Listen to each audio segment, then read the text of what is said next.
వాళ్ళు చిన్న చిన్న పిల్లల్ని వేసుకొని ముసలోళ్ళని వేసుకొని ఇబ్బంది పడుతూ అంటే ప్రతిసారి డిపార్ట్మెంట్ వాళ్ళని పంపించి మమ్మల్ని ఇబ్బందికరమైన భయాందోళనకు గురి చేస్తున్నారు. తిండి తిప్ప లేకుండా సార్ ఇక్కడ పట్టుకొని మేము ఫస్ట్ పిల్లలతోటి మేము ఇక్కడ నిరాహార దీక్ష చేస్తున్నాం. అందరు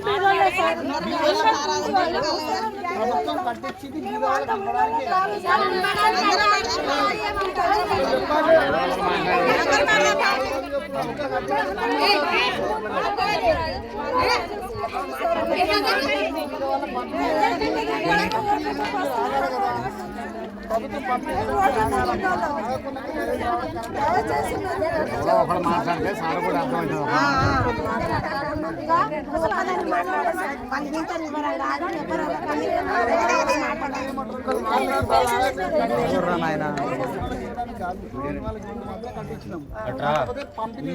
ఆగాల్సింది కదా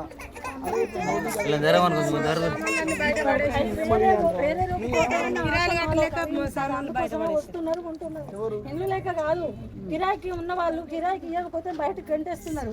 శవం చనిపోతే శవాన్ని బయటేస్తున్నారు ఇళ్ళ ముందు. దాన్ని ఎన్ని బాధలో పడుతున్నాం సార్. ముసలోళ్ళు ముడుగాళ్ళు పిల్లలు అందరూ వచ్చిన్నారు కదా సార్. మేము బయటకు వస్తాం, మీరు ఇస్తా అంటే మేము బయటకు వస్తాం.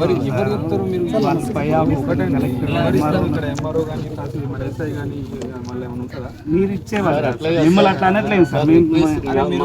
అట్లా కాదు, చాలా సిపిఎం పార్టీకి సంబంధించిన ఉద్యమాలు చాలా చూసుకున్నాం. అందుకనే కాదు మా పార్టీ మాది కూడా ఖమ్మమే, మేము కూడా ఇదే వాతావరణంలో మాకు కొత్త ఏం కాదు. నేనేమంటున్నా అంటే ఏదైనా ఒక పట్టు విడుపు అనేది ఖచ్చితంగా ఉండాలి. మీరు కార్యక్రమాన్ని పైదాకా తీసుకుపోయే ఏర్పాట్లు చేసుకోవాలి, కానీ మొత్తం ఎంకరేజ్ చేసుకుంటాం. అనవసరంగా ఏమైందంటే అమాయకులు బలైతారు సార్. 6 నెలల నుంచి తీసుకుపోయినా అదే చేసుకోవాలి. ఎవరికి మీకు కాదని వేరే వాళ్ళకి ఇస్తే నువ్వు మాట అనాలా? నీకు ఎవరికి ఇవ్వలే కదా, అసలు స్టార్టే కాలే కదా. వరంగల్ ఇచ్చిండ్రు ఇక్కడ ఆగస్టులో ప్రొసీజర్ స్టార్ట్ అయ్యి నీకు ఇక్కడ ఎవరికైనా అలాట్ అయ్యి నీకు కాకపోతే నాకు ఎందుకు రాలేదు, నేను అడుగుని కాదని చెప్పి అడుగుదో పద్ధతి. ఎవరికి ఇవ్వనప్పుడు మీరు ఆగస్టులో 29వ తారీఖు ఆగస్టు నెలలో వరంగల్లో పంచారు సార్. 300 ఇళ్ళు పంచారు అక్కడ. ఒకటండి, ఇక్కడ మనం కాన్స్టిట్యూషన్ ఇంకా స్టార్ట్ అవ్వలే కదా. స్టార్ట్ అయిన రోజున మీరు సార్ మొత్తం గ్రామాలలో మొత్తం అయింది సార్. ఇప్పుడు కంటేపాలెం అయింది, మడువూరు అయింది. అట్నే ఇచ్చారు కాదు ఆల్రెడీ. ఇప్పుడు ఇంతవరకు అలాట్మెంట్ ఇంత స్టార్ట్ కాలే కదా. ఇది అలాట్మెంట్ అయినప్పుడు మీ రిప్రజెంటేషన్ ఏమంటే చేసుకొని అందులో ఉన్న వాళ్ళని వెరిఫై చేస్తారు. చేసినాం సార్. 6 నెలల నుంచి మీ దృష్టి కూడా తీసుకొచ్చాం సార్. 6 నెలల నుంచి చేసిన వాళ్ళు ఎవరు ఇండివిజువల్ గా చేసేది కాదు కదా. మేము ఇంత చేస్తేనే ప్రభుత్వం పట్టించుకోవట్లేదు సార్. ఏమి చేయకుండా అసలు దీన్ని పంచే ఆలోచనలు ఒక 6 నెలల నుంచి అనేక ప్రయత్నాలు చేస్తున్నాం. ప్రభుత్వం ఎక్కడ ప్రజాస్వామ్యంగా మీరు ఏ ప్రోగ్రామ్ చేసినా అందరూ సహకరిస్తారండి. ఇప్పటిదాకా కూడా మేము సహకరించినాం. మీరు వచ్చి ఇల్లీగల్ ఎంక్రోచ్ చేసుకున్న తర్వాత గవర్నమెంట్ ప్రాపర్టీ అది. దాన్ని ఎంక్రోచ్ అయినా కూడా మేము ఇప్పటి వరకు కూడా అమాయక ప్రజలు ఉన్నారు, ఇబ్బంది పడతారని మేము ఆలోచించి మీకు అవకాశం ఇచ్చుకుంటూ వస్తూ ఉన్నాం సార్. ఇప్పుడు ఈ ప్రజలు ఓట్లేస్తేనే గెలిచారు కదా సార్, ఎమ్మెల్యే మంత్రులు అంతా కూడా. మరి ఒక్కసారి ఆ ఎమ్మెల్యే గారు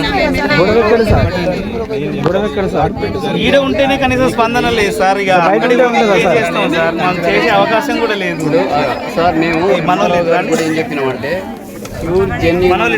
అన్న వాళ్ళకి అర్హుల లిస్టులో మీరు ఒకవేళ లేకపోతే మీది ఏంది, మీ క్రైటీరియా ఏంది, వాళ్ళ తెలిసిన ఎలిజిబిలిటీస్ ఏంది, దాని ప్రకారం మీరు ఉన్నారా లేదా అనేది వెరిఫై చేసి దాని ప్రకారం ఇస్తారు. అది స్టార్ట్ అయిన రోజున ఇస్తారు.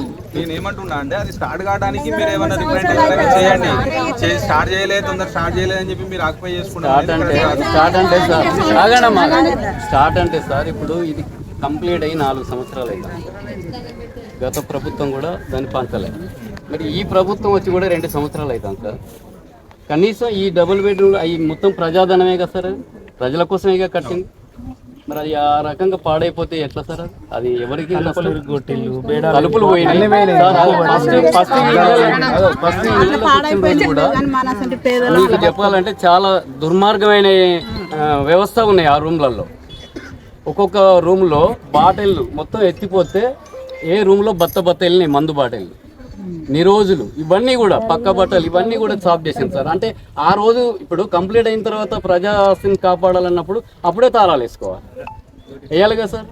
మరి వేయలేగా. ఇప్పుడు అది మొత్తం నాశనం అయిపోయిన తర్వాత ప్రజలు అక్కడ గుర్తించి ప్రజలు లోపడిపోయిన తర్వాత ఇప్పుడు ప్రజాధనం దాన్ని మీరు ఆక్రమించారంటే ఎట్లా సార్? అది పేద ప్రజలు ఆగం చేయరు కదా సార్. ఆగండి, పేద ప్రజలు ఆగం చేయడానికి రాలే కదా సార్.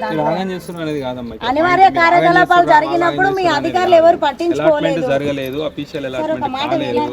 అనివార్య కారణాలు జరిగినప్పుడు మీరు ఎవరు కూడా స్పందించలేదు. అనివార్య కారణాలు జరిగినప్పుడు మీరు ఎవరు స్పందించలేమ్మా. మా కంప్లైంట్ వస్తే ప్రతిదీ స్పందిస్తాను, మీరు తిరుగుతూనే ఉన్నాం. చూడండి, ఒక్కొక్క డోర్లు ఎట్లా వాడినా చూడండి. మీరు అన్నంత మాత్రం కోట్ల రూపాయలు ఆగం చేసింది కదా సార్. మా ప్రజల కోసమే కదా. ప్రజల కోసమే కానీ అందులో అర్హులు ఎవరనేది చేస్తారు. అంటే మీరు ఫస్ట్ మీరు దాన్ని సహకరించాలి కదా, సహకరించాలి కదమ్మా. మీరు వచ్చి ఇక్కడ ఉండి వాళ్ళందరూ అర్హులు అంటే 280 మంది 280 మీరు వెళ్ళారు కదమ్మా. మీరు ఆల్రెడీ ఆక్యుపై చేసుకునే ఉంటారు, ఇంకా మమ్మల్ని కాదని వెళ్ళేది. మేము మీరు ప్రతి విషయంలో కోఆపరేషన్ చేస్తాను, మీకు తెలిసినప్పుడు మీరు వస్తాను, నేను కాదంటే. ఎంఆర్ఓ గారు కూడా కోఆపరేషన్ చేసింది చేయని అంటలేదు. కానీ పై అధికారులు చేయండి, ఆయన ఏం చేయడానికి కూడా మాకు తెలుసు. కలెక్టర్ చేయండి చేయడు. కానీ దీంట్లో చొరవ ఎవరు తీసుకోవాలి సార్? ఎమ్మెల్యే గారు తీసుకోవాలి. కనీసం ఎమ్మెల్యే గారు ఆ స్పందనే లేదు కదా సార్. ఇప్పుడు 6 నెలల నుంచి మీడియా వస్తుంది, పేపర్ వస్తుంది, ఇవన్నీ వస్తుంది కదా. ఇప్పుడు ఒక ఎమ్మెల్యే గారే కాదు, మేము కూడా అదే సార్.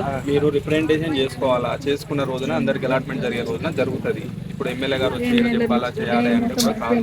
వాళ్ళకి గవర్నమెంట్ ఇన్వెస్టిగేషన్ కొన్ని ఉంటాయి. ఒక ఓన్లీ తొర్రూరులో ఓన్లీ మాత్రమే కట్టి వదిలిపెట్టి లేవు కదా, మిగతా కాన్స్టిట్యున్సీలలో కూడా ఉన్నాయి. దాని మీద ఒక రివ్యూ చేసుకుంటారు, క్యాబినెట్ డీటెయిల్స్ ఉంటాయి. అలాట్మెంట్ కట్టి ఉన్న వాటిని ఎట్లా ఎలాంటి అది గవర్నమెంట్ పాలసీ. అది ఒక మన ఎమ్మెల్యే గారు వచ్చి చేసేది కాదు కదా. ఇప్పుడు సార్ ఇవాళ మా రాష్ట్ర కమిటీ కూడా మేడ్చిల్లో పంచిండ్రు, అది కూడా తీసుకొని ఇవాళ మంత్రి కాడికి పోతా ఉంది.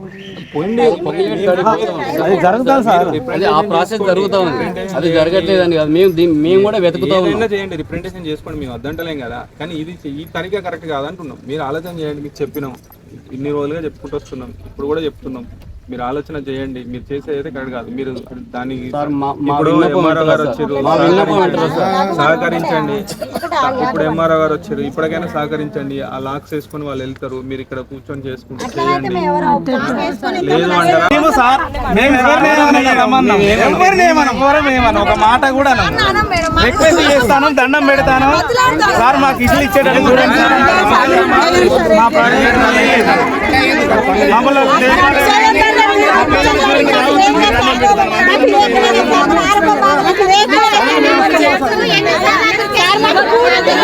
మీరు రండి, మేమైతే మీరు వచ్చి దీనికి సంబంధించినది మేము నోటీసులు కానీ అవి కానీ ఇవ్వాల్సి ఉంటుంది. మీరు రండి వస్తే ఓకేనా. రానంటే ఓకే, రాను అంటే కూడా ఓకే.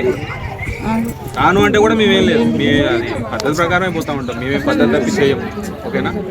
ఇప్పుడు మేము చెప్తున్నాము, రమ్మని అంటున్నాము, మీరు వస్తారా? మీరు ఎవరైతే ఉన్నారో లీడర్స్ అని వాళ్ళందరూ మీరు స్టేషన్కి వస్తారా? రారా? వస్తా అంటే సంతోషం, రారు అంటే కూడా సంతోషం. మేము మా మిగతా ప్రాసెస్ అని మేము కంప్లీట్ చేసుకుంటాం, ఓకేనా. ఆలోచించుకొని చెప్పండి.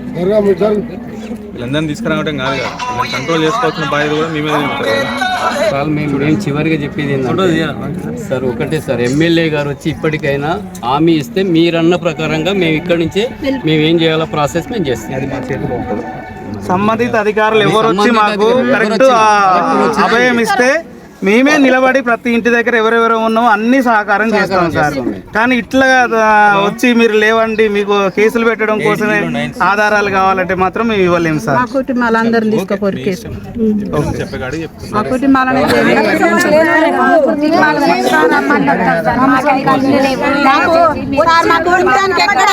జైలనన్నా ఉంచారు, మా పిల్లల మమ్మల్ని మా కుటుంబాన్ని మొత్తం జైలనన్నా ఉంచారు. మాకు ఎక్కడ ఇల్లు లేదు, అక్కడన్నా బతుకుతాం. లేకపోతే మమ్మల్ని అందరం తీసుకుపోతానంటే మా ఫ్యామిలీతో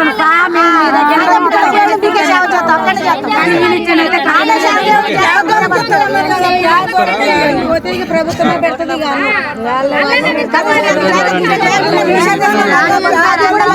రావాలి సార్.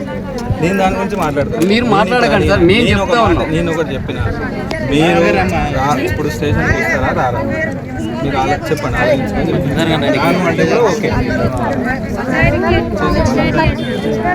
రాలేము సార్, మాకు హామీ ఇక్కడ మాట్లాడింది అక్కడ మాట్లాడతారు కదా సార్,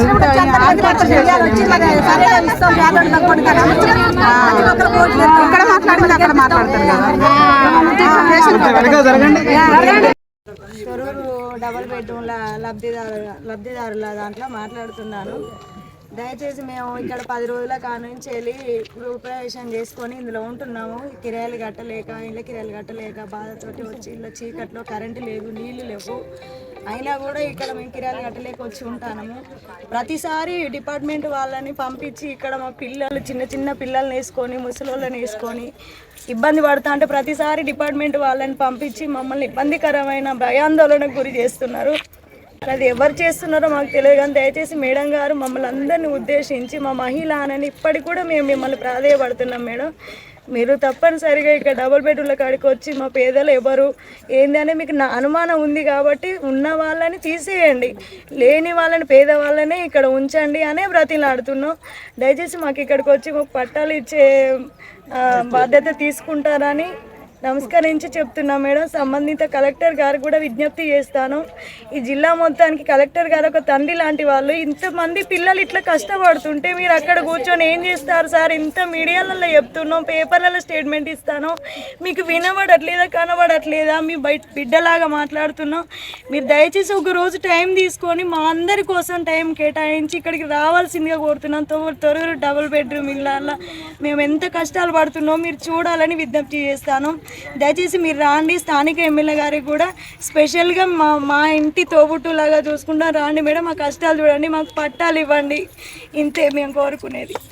బట్టి మేము తిండి తిప్ప లేకుండా సార్ ఇక్కడ పట్టుకొని మేము ఫస్ట్ పిల్లలతోటి మేము ఇక్కడ నిరాహార దీక్ష చేస్తున్నాం సార్. మా మీద దయ చూపి మా అందరికీ న్యాయం చేస్తారని సార్ మేము మేడాన్ని గెలిపించి మేడం మా పట్ల అన్నిటికీ మాకు ముందుండి మాకు అన్ని సహాయం చేస్తుందని అనుకున్నాం సార్. కానీ మేడం ఇప్పటి వరకు రాకుండా ఆడవాళ్ళు మా బాధ చూడకుండా కరెంట్ లేదు, నీళ్లు లేవు సార్. 10 నెలల బాధతో కూడా వేసుకొని ఇక్కడ పడుకుంటున్నాం సార్. మేము మా బాధను అర్థం చేసి మాకు న్యాయం జరగాలని మేము మిమ్మల్ని అందరినీ ప్రార్థిస్తున్నాము సార్. ఒకటిసారి పేదల కోసం కట్టే ఇండ్లు సార్, పేదలకు పంచమంటున్నాం సార్. మా కష్టాన్ని గుర్తించండి. మేము కిరాయిలు కట్టుకోలేకపోతున్నాం. నాకు 4 పిల్లలు సార్, నా భర్త సహాయం లేదు సార్. నేను పిల్లలను సాదుకొని కిరాయి కట్టలేకపోతున్నా సార్. నేను కూలీనాలు చేసుకొని బ్రతికేదాన్ని సార్. మా పట్ల సార్ మీరు అందరూ మమ్మల్ని కనికరించి మీ దయతోటి మాకు తొందరగా మాకు పట్టాలు ఇచ్చేటట్టుగా మమ్మల్ని గుర్తించమని మేడం గారికి మరీ నేను ప్రార్థిస్తున్నా. మేడం గారు మీకు దండం పెట్టి చెప్తున్నాం, మాకు తొందరగా మా బాధను అర్థం చేసి మాకు పట్టాలు ఇవ్వండి అని మీ ప్రాధేయపడుతున్నాం. మేడం గారు మీకు దయ. పట్టించుకున్న వాళ్ళు కూడా లేరు, ఇస్తామని ఇళ్ళ దాకా వచ్చిన వాళ్ళే తప్ప మాకు ఇచ్చిన వాళ్ళు అయితే లేరు. అసలు సెంటర్ జాగలేదు. మీరు ఎంక్వైరీ చేసుకుని అలాంటి వాళ్ళకే ఇవ్వండి మేడం. మీరు మా మధ్యలోకి రావాల్సిందిగా కోరుతున్నాము. మీరు ఒక చిన్న ఫంక్షన్ అని చెప్పినా మీరు పోతున్నారు, మేము కనబడట్లేదా మేడం? దయచేసి మమ్మల్ని గుర్తించి ఈ ప్రజలంతా గుర్తించి వీళ్ళందరూ దండం దాసోహం చేస్తున్నారు మేడం. రాండి, పిల్లలు జల్లలు అందరూ ఎండలో వానలో పడున్నారు మేడం.